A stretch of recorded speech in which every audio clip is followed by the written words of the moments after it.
Damos comienzo al cuarto encuentro, que esta vez es con Sébastien Lefebvre, que por ahí lo tenemos, que nos va a hablar de la literatura afrodiaspórica y sus estudios plurivocales. Sébastien Lefebvre es docente universitario e investigador en la Universidad Gaston Berger de Saint-Louis, en Senegal, y está especializado en estudios iberoamericanos y también estudia las diferentes vertientes de la literatura afrodiaspórica. Para saber, vamos a ubicarnos un poco para saber qué es eso de literatura afrodiaspórica. Algunos nos sonará, otros no. La literatura afrodiaspórica hace referencia a esas producciones literarias que están en torno a la diáspora, ¿no? Y es un concepto, en palabras de Caicedo, es un concepto que nos permite pensar de una manera distinta y de contar la historia de los esclavos de las personas esclavizadas en África y la de sus descendientes en América, al igual que hay una serie de presencias y trayectorias de los diferentes grupos humanos de ascendencia africana en múltiples puntos geográficos del planeta. Vamos a darle paso a Sebastián para que nos cuente un poco más acerca de esta rama de la literatura. Y nada, espero que lo disfruten mucho. Como ya saben, estaremos alrededor de media hora con su intervención y ya luego daremos paso a las preguntas, ¿vale? Muchas gracias y espero que lo disfruten. Adelante, Sebastián. Ok, buenos días. ¿Sí se me escucha, verdad? Sí. Ok, perfecto. Bueno, de antemano pues quisiera agradecer el espacio que me dan y que me abren hoy, porque siempre es interesante, digamos, abrirse a otros espacios que no sean espacios universitarios, porque en la universidad muchas veces estamos repitiendo muchas cosas y el mundo además universitario es un mundo chiquito y a veces pues nos encierra en algo que no es la realidad, ¿no? Entonces muchas gracias.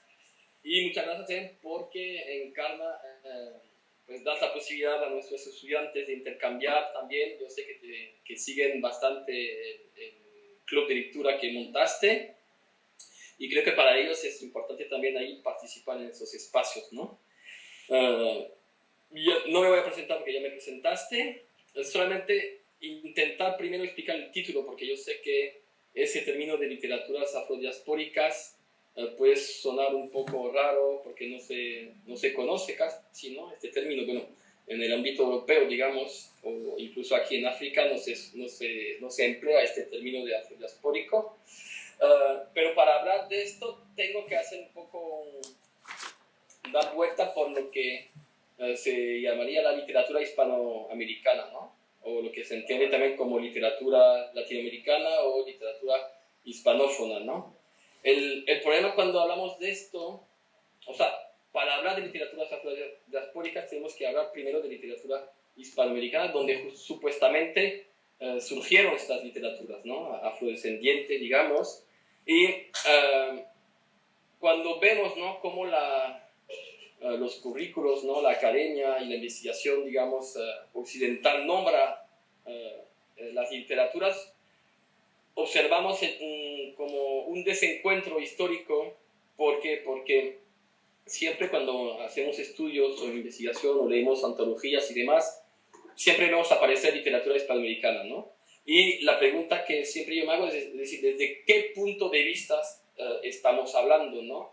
Y vemos que este término de hispanoamericano, bueno, espero no chocar a los oyentes de hoy, pero este término de hispanoamericanos se sitúa a partir de la raíz hispana, digamos, ¿no? Y es lo que llama un filósofo ahí, teórico de la teoría decolonial que está en México, Enrique Dussel, argentino. Él no habla de encuentro, sino de encubrimiento, ¿no? No de descubrimiento, sino de encubrimiento. Es decir, que la relación que se estableció desde 1492 fue una relación donde el mundo occidental, digamos, encubrió a los demás, es decir, negó la humanidad a los demás, negó sus culturas, colonizó más bien, evangelizó, etcétera, etcétera, ¿no? Entonces, cuando estamos hablando de literatura hispanoamericana, estamos hablando desde un punto de vista de la historia de los vencedores, ¿no? Y eso hay que relativizarlo, porque, bueno, hay que interrogarse sobre la pertinencia de este concepto de literatura hispanoamericana, porque si tomamos zonas como en Colombia, la zona del Pacífico, como por ejemplo la capital Quibdó, no sé si conozcan ahí esta parte de Colombia, pero la población que se encuentra ahí, en un 98% es descendiente de africanos y africanas. Entonces, si intentamos aplicar este término de literatura hispanoamericana al contexto pacífico colombiano, vemos que no cuadra porque hasta qué punto solamente si hablamos de lengua, sí es hispanoamericana, ¿no? Pero en términos culturales no corresponde a lo que se entiende por esta raíz hispana, ¿no? Porque ya cuando uno llega a Quibdó ahí en el Pacífico, y ahora que yo estoy en África lo puedo comparar, uno se siente como en África ya, no se siente en el mundo hispano, ¿no? Si tomamos también otro ejemplo con las poblaciones originarias, ¿no? Lo que llaman indígenas, ¿no? En el sur de México, ellos son igual en un 95%, 98% son mayoritarios, ¿no? Entonces, ¿hasta qué punto este concepto de literatura hispanoamericana nos sirve, ¿no? Y esto se encuentra además en las antologías de literatura hispanoamericana, donde no aparecen los autores y autoras afrodescendientes, por ejemplo, hablando del Caribe y de América Latina, ¿no? Yo les pongo el desafío que me saquen una antología donde aparece ahí, a veces, ¿quién aparece? Nicolás Guillén. Nicolás Guillén aparece en la antología, pero todos los autores, y voy a hablar de ellos después, no aparecen en estas antologías, entonces hay como una especie de invisibilización de toda esta producción afrodescendiente que refleja justamente este desencuentro colonial histórico de 1492 que se está reproduciendo en la visibilización que se pueden dar de esas producciones, ¿no? Y hace como 2 días participé en una defensa de tesina de Máster 2 de TFM, como dicen en España, y la tesina abarcaba el tema de la imagen de Simón Bolívar. Es un libro de García Márquez que se llama El general y su sombra, creo. Y entonces él hace digamos, una ficcionalización de la vida de Simón Bolívar, dando su punto de vista, su interpretación del personaje. Y es interesante porque si leemos a García Márquez con este libro, ¿no? Nos quedamos con una versión de Simón Bolívar. Pero, por ejemplo, si confrontamos lo que dice un autor afrocolombiano que se llama Manuel Zapata Oliveira, no sé si lo conozcan, en su obra mayor que se llama Chango Gran Putas, por ejemplo, le saqué la cita ayer, Zapata Oliveira, él lo que hace, la imagen que da de Bolívar es justamente una imagen desde perspectivas afrodiaspóricas, es decir, hay un capítulo donde Simón Bolívar se va a encontrar sentenciado por el Tribunal de los Ancestros, ¿no? De los ancestros africanos. ¿Por qué? Le dicen, ¿no? En la página 306, y les puedo dar el libro después, le dicen, Simón, el Tribunal de los Ancestros se te espera, ¿no? Y más abajo le dicen, Simón, se te acusa de haber dejado a tus palabras lo que pudiste defender con el filo de tu espada. La libertad de los ecobios. Los ecobios son los hermanos africanos esclavizados, y vemos que si confrontamos estas dos versiones del personaje de Simón Bolívar, si nos quedamos con la versión de Gabriel García Márquez, nos quedamos con una versión, digamos, eurocentrada, ¿no? Porque además en el libro de García Márquez los esclavizados casi no aparecen. Pero esto es digamos, no una falsificación, pero casi, porque Simón Bolívar, cuando regresó a América, cuando se había exiliado, cuando regresó a América, antes pasó por Haití. Pasó por Haití porque Haití ya había conquistado su independencia, y él fue el único país que lo recibió y que le ayudó, fue Haití, pero con una condición. Es decir, que le dieron barcos, armas y demás, con la sola condición de que donde él iba a liberar los territorios americanos, tendría que liberar a los esclavizados, ¿no? Entonces ahí tenemos dos versiones de la historia que a mí me parecen muy interesantes y que refleja justamente este debate que niega, ¿no?, este concepto de literatura hispanoamericana, ¿no? Ahora bien, ¿por qué literaturas afrodiaspóricas, ¿no? Uno puede pensar que es un concepto que uno inventa y demás. Primero hay que decir que incluso el concepto de literatura es muy reducido para hablar de las producciones literarias de los afrodescendientes del Caribe y de América. ¿Por qué? Porque si nos quedamos justamente en un sentido de una obra, es decir, escrita, publicada, difundida a través de redes de bibliotecas y de redes de ediciones, no va a abarcar todas las producciones literarias de los afrodescendientes, ¿no? Siempre yo saco un ejemplo en las clases aquí en Senegal cuando hablo de literatura, y los estudiantes de Senegal podrán intervenir después a lo mejor que yo. Hay un baile que se llama Sabah, ¿no? Sabah lo hacen el domingo, muchas veces las mujeres lo bailan, y este baile no es un baile, es como la gente escribe e inscribe su cuerpo en el espacio-tiempo en relación con la comunidad, ¿no? Entonces ahí tenemos lo que yo digo, una literatura, ¿no? Una manera de escribir su cultura, que no es un libro, pero lo que quiero decir es que literatura incluso hay que entenderlo. Bueno, yo lo entiendo por eso, porque voy a tomar ejemplos después para que entiendan. Lo tomo en un sentido amplio de, digamos, enunciados culturales, ¿no? En cuanto al término afrodiaspórico, ¿qué permite? Como decía, ¿no?, Caicedo, justamente lo leí esta mañana, de contar la historia de otra manera, ¿no? Y de esto se trata, es decir, que cuando hablamos de afrodiaspórica es a la vez tomar en cuenta la diáspora africana en el Caribe, América Latina del Sur y del Norte incluso, pero enlazándola también con las poblaciones africanas. ¿Por qué? Porque justamente lo que hizo el colonialismo es hacer creer, hacer pensar que toda esa gente de allá, una vez en el barco negrero, ya se olvidaron de sus culturas y ya no hubo lazos con África. Pero los corpus justamente que estamos estudiando en clase muestran que lo que se produce aquí, lo que se llama literatura, se encuentra allá en el Caribe y en América Latina, ¿no? Si tomamos, sé que la vez pasada, ¿no?, hice un taller con Lucía Mbomillo, ¿no?, ¿verdad? ¿Sí? Entonces, si tomamos el libro de Hija del Camino de Lucía, lo podemos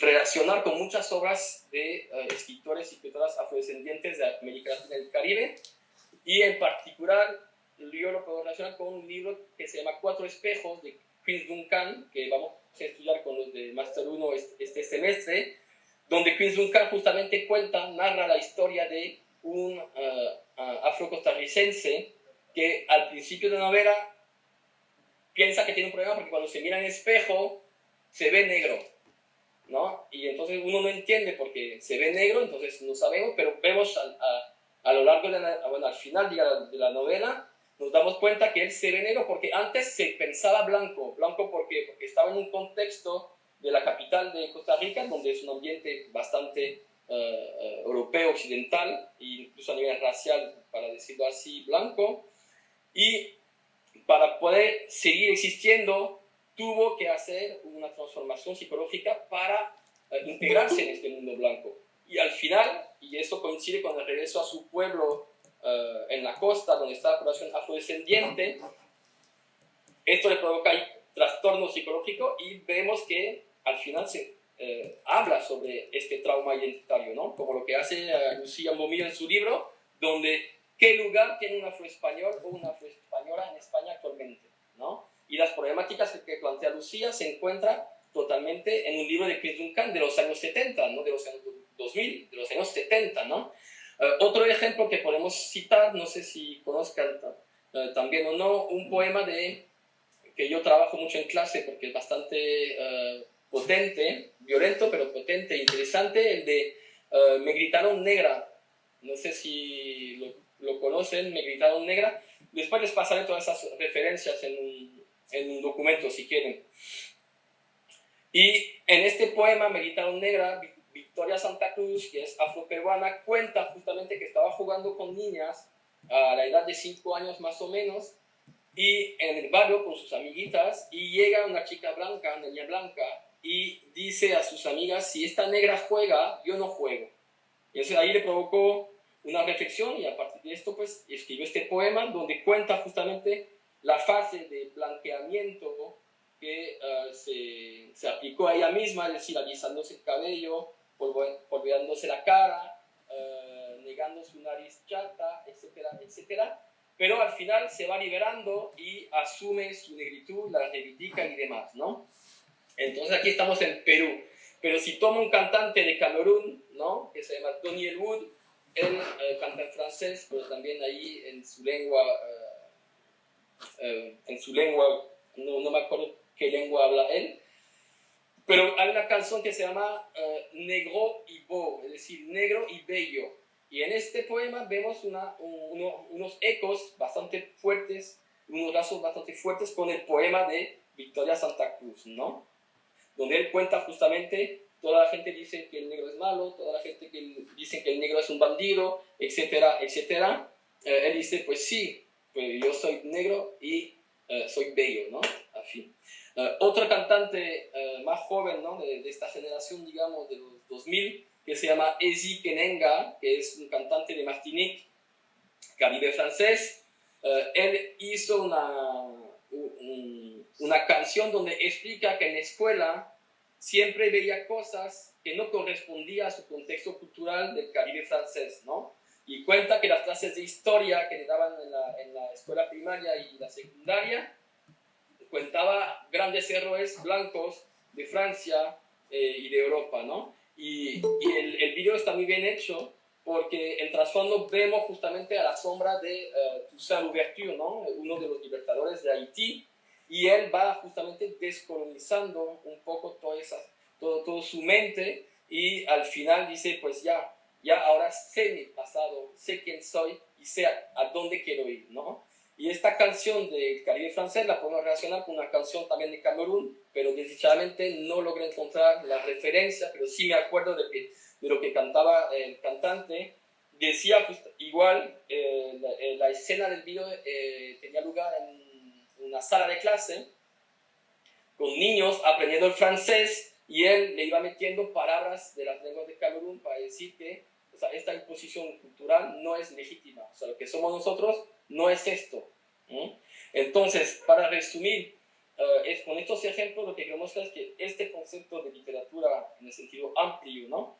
Afrodiaspórica nos permite reanudar este lazo roto por el colonialismo desde hace 500 años y nos permite tener una visión global de estas producciones, ¿no? Yo me apoyo muchas veces también en el autor anteriormente mencionado, Chris Duncan. Él escribió un texto que se llama Afrorealismo. Lo pueden encontrar en internet si ponen Chris Duncan Afrorealismo. Y él intentó definir ciertos criterios de estas literaturas afro, ¿no? Y tiene 6 criterios. El primer criterio, dice él, para definir qué es, ¿no? ¿Qué son más bien estas literaturas afrodiaspóricas? El primer criterio que él menciona es, y cito, ¿no? Es el esfuerzo por restituir la voz afroamericana, ¿no? El segundo, después voy a dar ejemplos con obras literarias, ¿no? Pero para citar primero. Entonces, el primer criterio es esfuerzo por restituir la voz afroamericana por medio del uso de una terminología afrocéntrica. El segundo criterio es la reivindicación de la memoria simbólica. El tercer es reestructuración de la memoria histórica de la diáspora africana informada y crítica.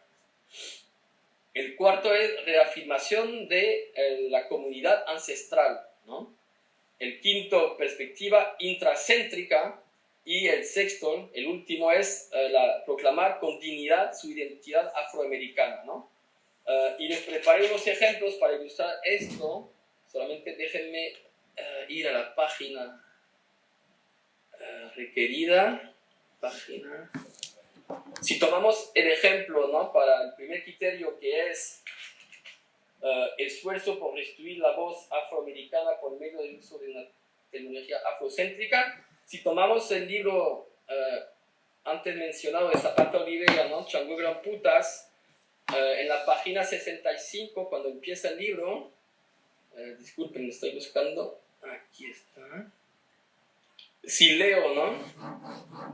Él empieza diciendo, los orichas, deja que cante la cora, ¿no?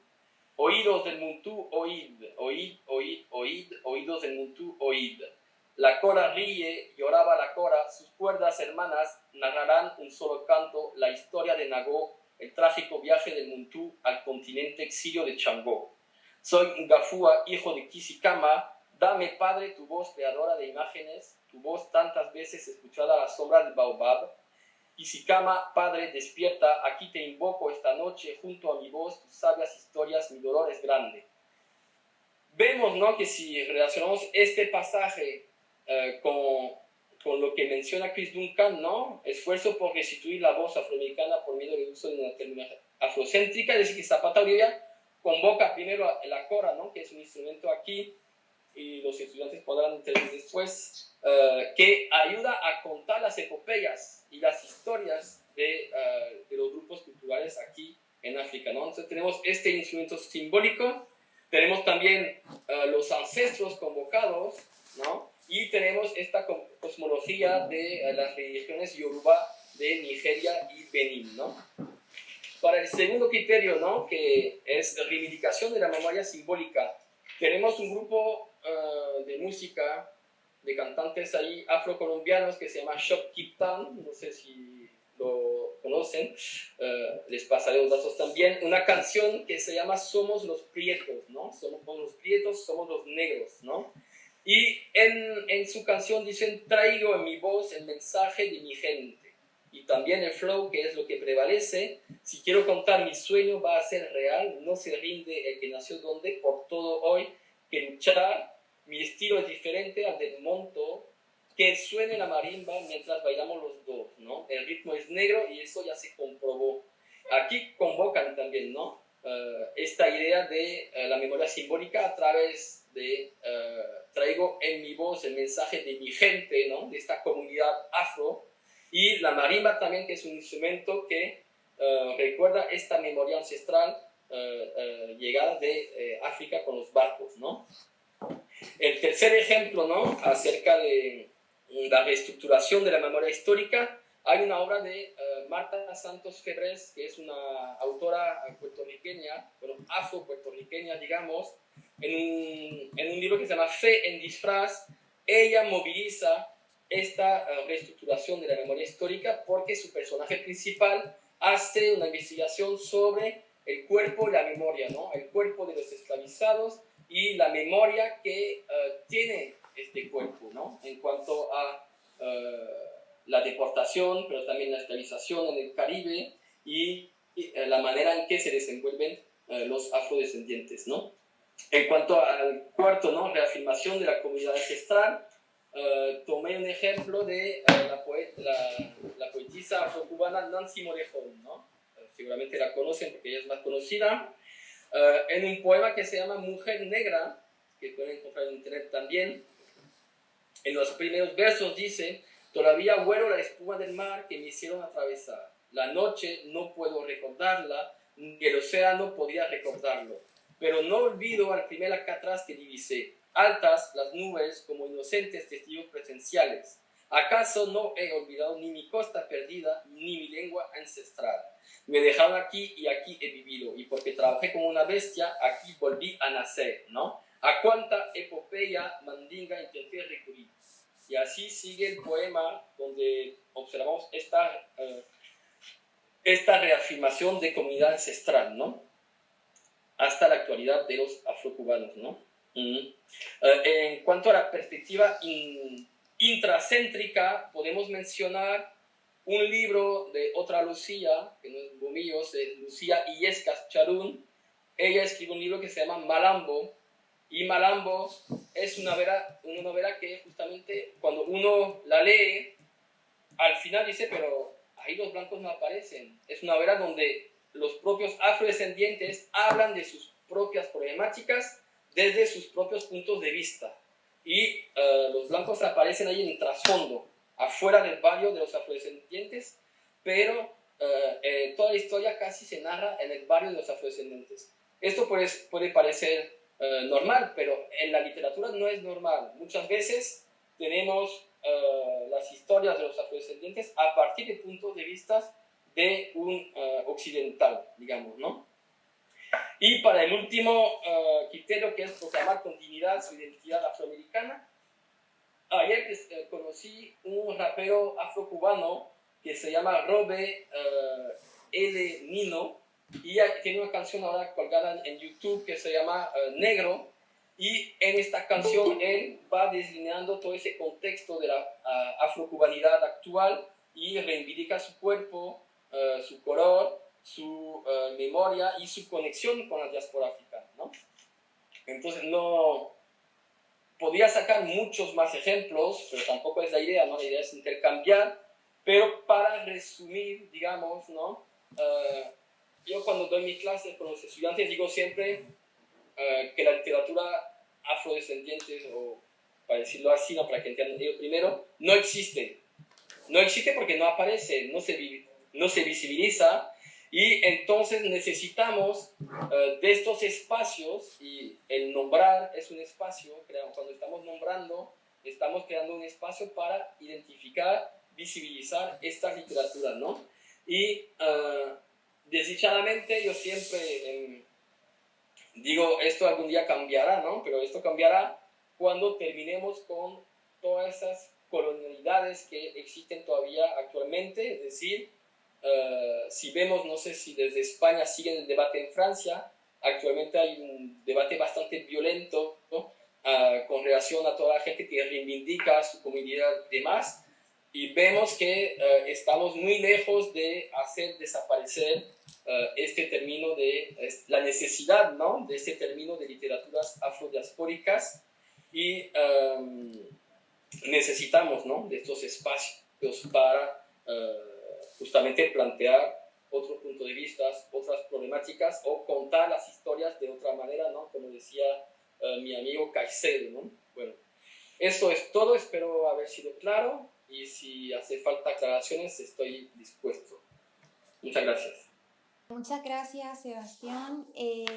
La verdad que sería muy interesante. Ahora damos paso a la ronda de preguntas, pero sería muy interesante que estudiantes, sobre todo que conozcan esta rama de la literatura, pudiesen intervenir y compartir también esos puntos de vista, o no sé cómo lo ven, si quieren participar.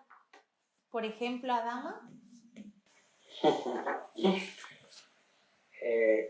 Que hay otros estudiantes que están dentro del chat y son especialistas de esa rama de la literatura, pero nada, que agradezco al señor Sebastián por aceptar nuestra invitación, y agradecerle también por despertar nuestra curiosidad sobre un montón de términos y sobre unas informaciones muy importantes para nosotros los investigadores, y sobre todo de la literatura afrodiaspórica, como lo ha explicado, que es un término nuevo, pero también un término muy interesante, porque hay muchas cosas que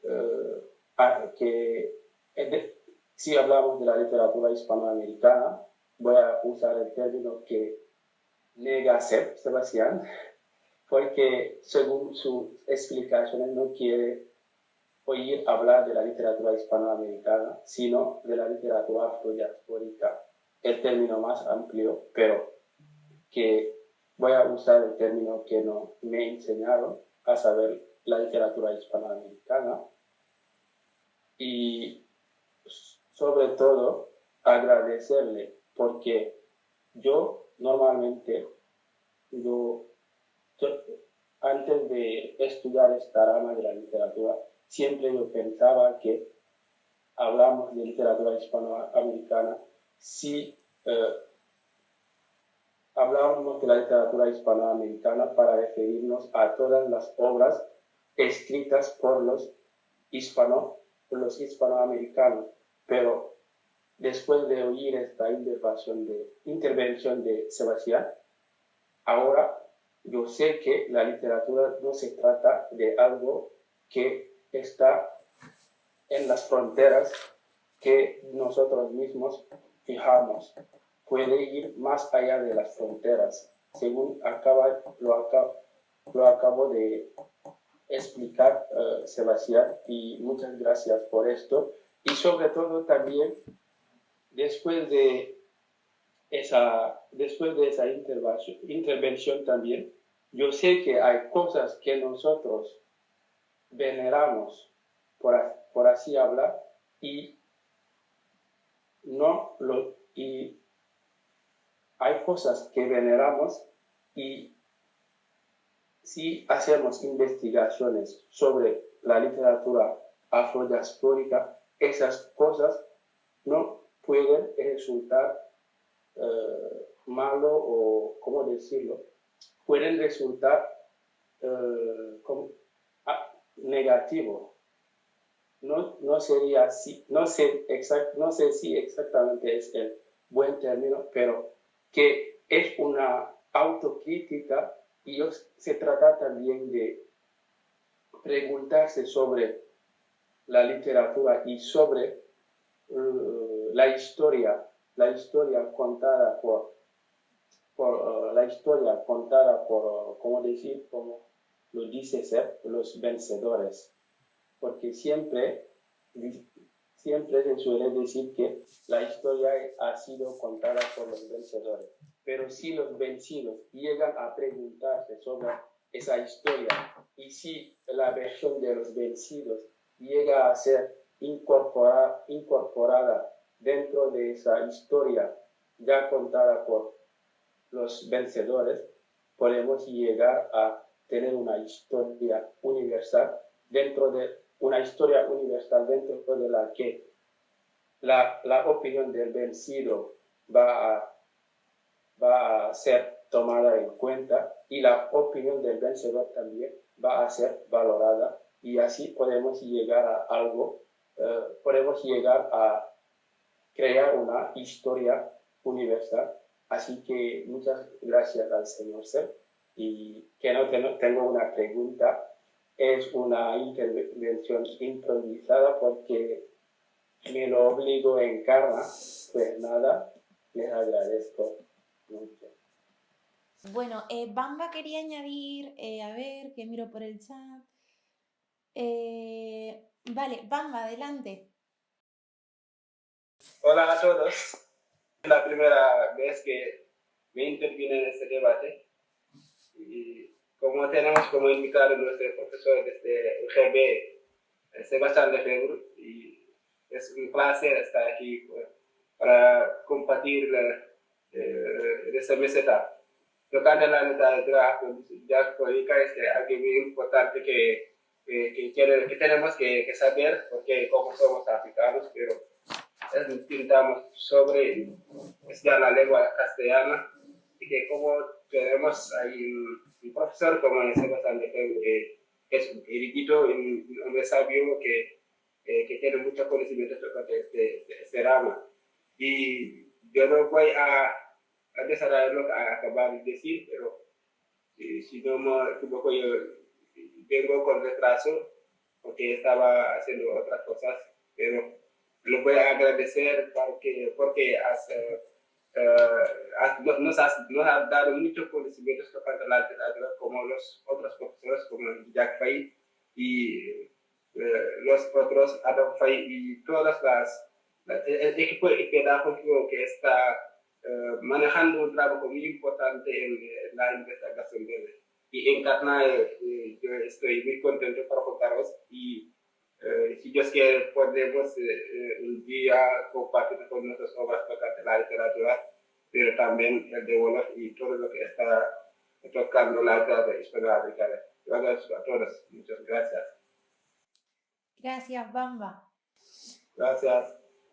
Sí, solo para decir que no estoy en contra de la literatura hispanoamericana. Digo que el término, el concepto es limitado para abarcar y entender estas literaturas solamente. Adama antes comentó que había estudiantes especialistas en esta rama. Por ejemplo, Saibata. Pues muchas gracias, Sebastián, por por el debate. Ha sido súper interesante.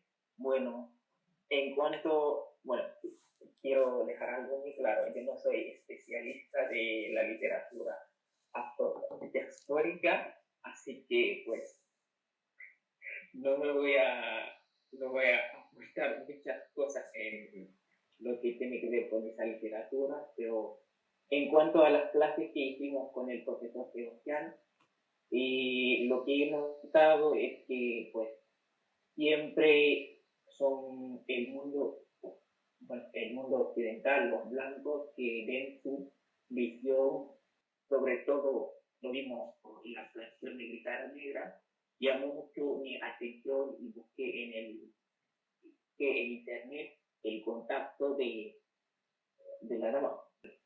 La otra cosa que a mí me llama la atención es que cuando hacemos ponencias en cuanto a la literatura histórica,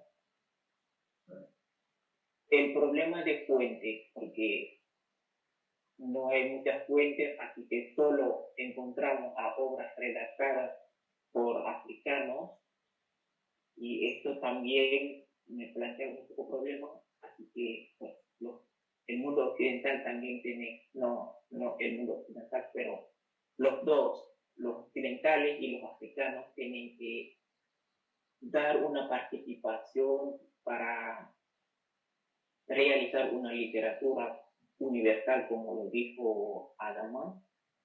Y pues me voy a limitar aquí. La otra cosa que tengo es una pregunta para Sebastián. En su intervención habló del tribunal de los ancestros. Quisiera saber de qué se trata. La otra cosa es,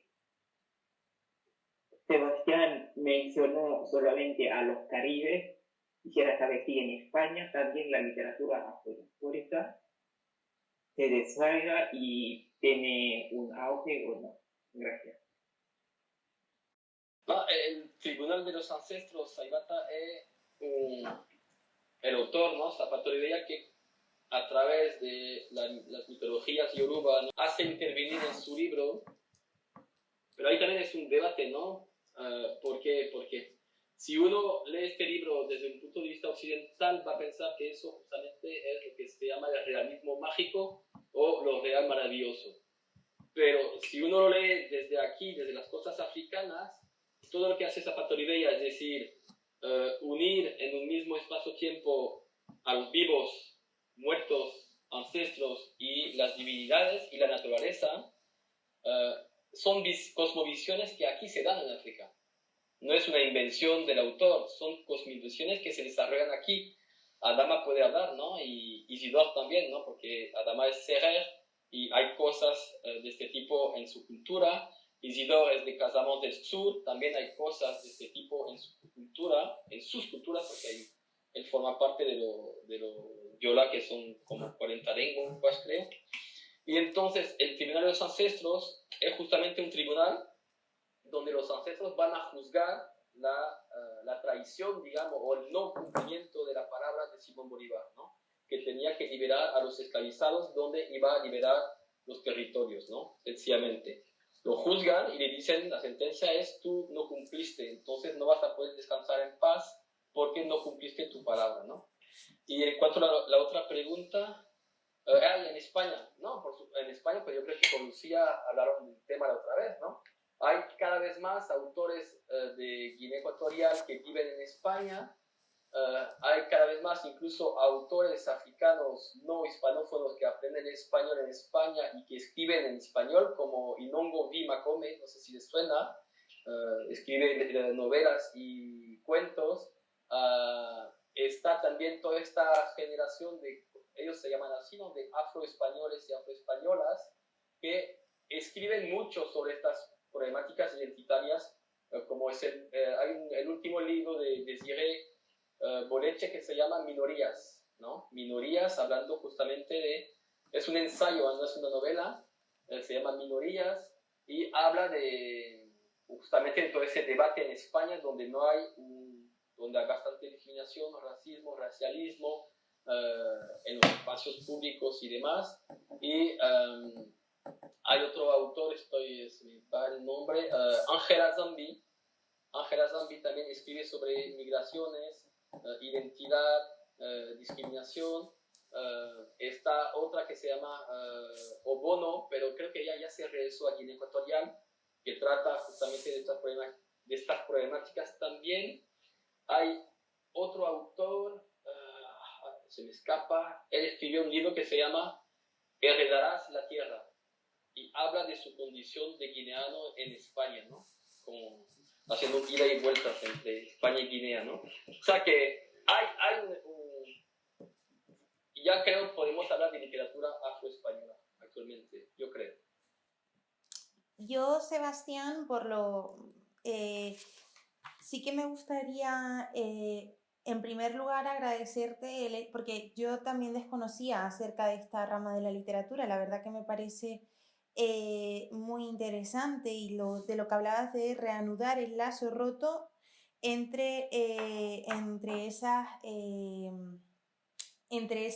esos dos puntos, ¿no? Y el conocer sobre nuestra identidad, que es mucho de lo que es un tema que hemos tratado muchísimo durante estas charlas, la importancia de conocer la historia y de no quedarnos con una sola, que es algo que hemos recalcado durante mucho tiempo. En cada encuentro ese mensaje ha estado de alguna forma.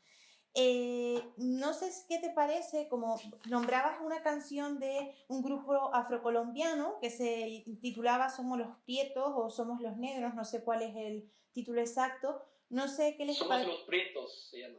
Vale, Prietos. Sí.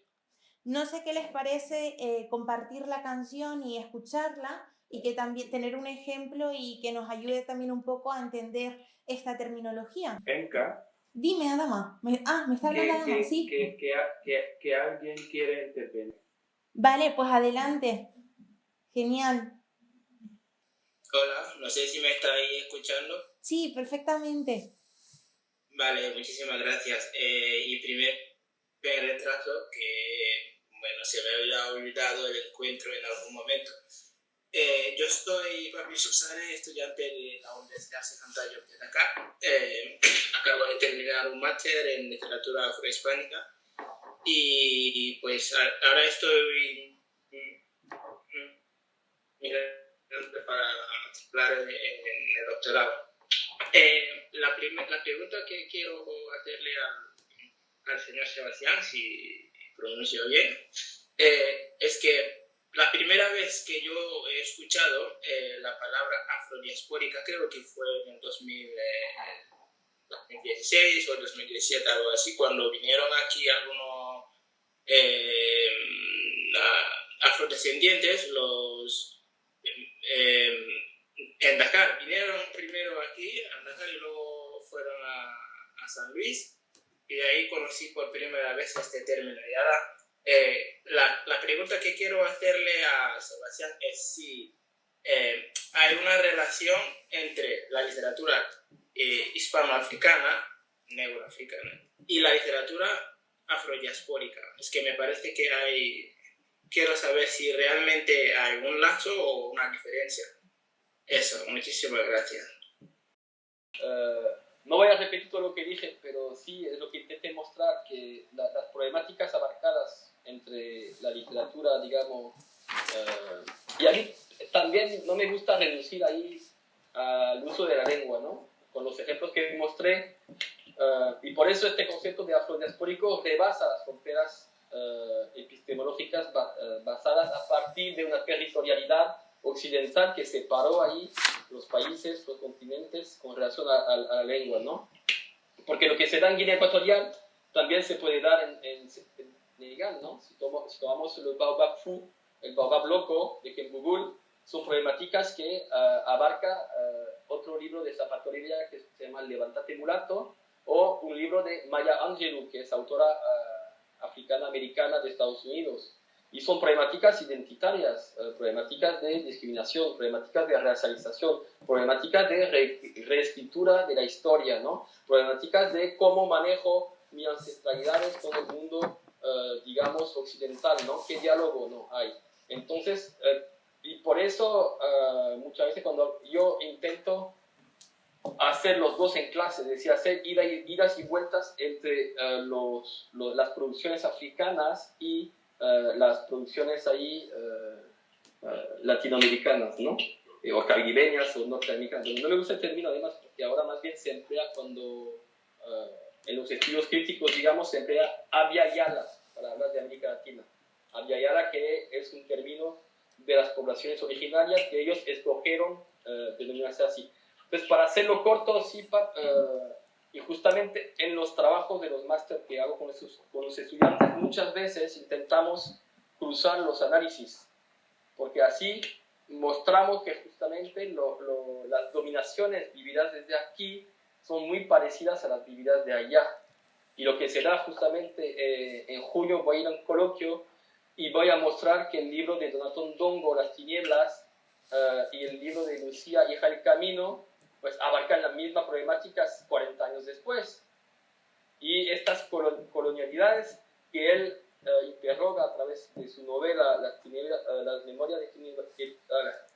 de tu memoria negra, perdón, se encuentran todavía en España hoy en día, ¿no? Entonces sí, no sé sobre tú lo que vas a trabajar después, pero sería interesante cruzarlo.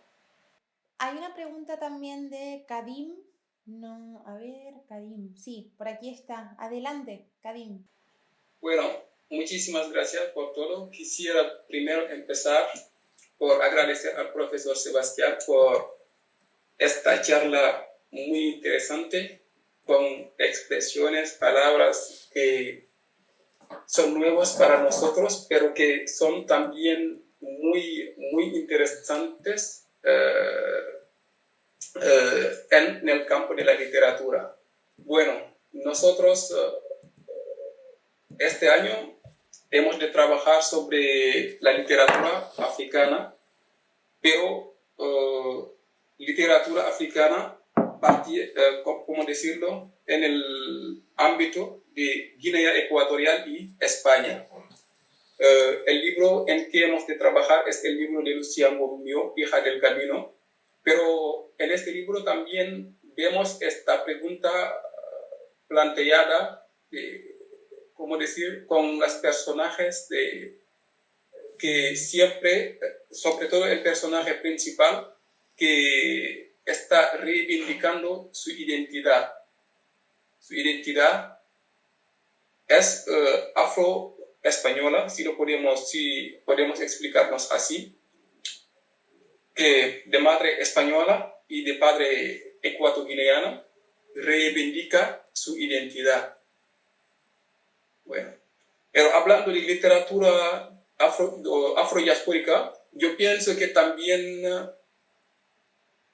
es una literatura que no solamente es de literatura de lengua española, pero también de otras lenguas, porque hay otros africanos o autores africanos que escriben a través de otras lenguas, como el francés, el inglés, etcétera, etcétera.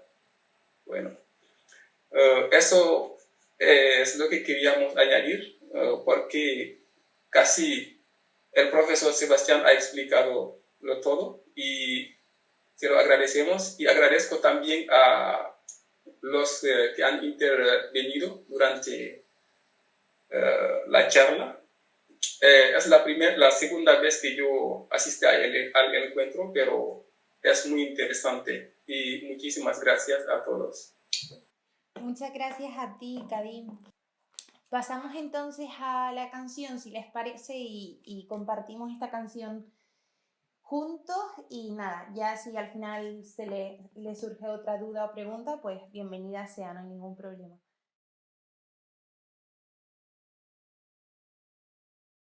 Bueno, lo que quiero añadir con respecto a la canción, el dicho de la unión hace la fuerza, desde luego que está plasmada en esta canción, y la importancia también de transmitir a través de la canción, que es otro arte, podemos decir que es otro tipo de literatura, que también se enfoca a las diferentes realidades y que se llega también a muchas personas, y palabras como lucha, identidad, la importancia de quedarnos con las diferentes realidades y el escuchar el cómo nos sentimos y las diferentes historias, que es algo que desde luego que repito mucho en cada charla, pero que me parece algo esencial y más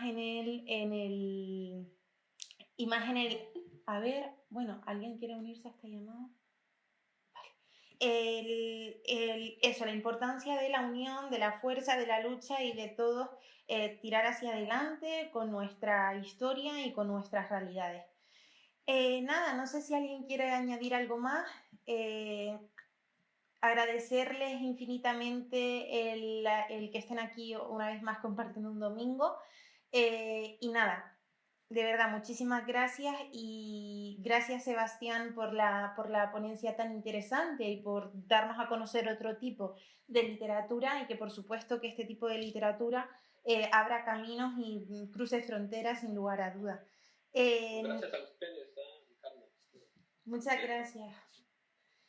Pues nada, gracias también a todos y a todas y si tienen algo que añadir, pues ya saben, lo añadimos ahora y sin lugar a duda ha sido algo muy, muy interesante. Así que nada, nos vemos ya en nuestro quinto encuentro. Muchas gracias. Muchísimas gracias. Gracias. Gracias, Miriam.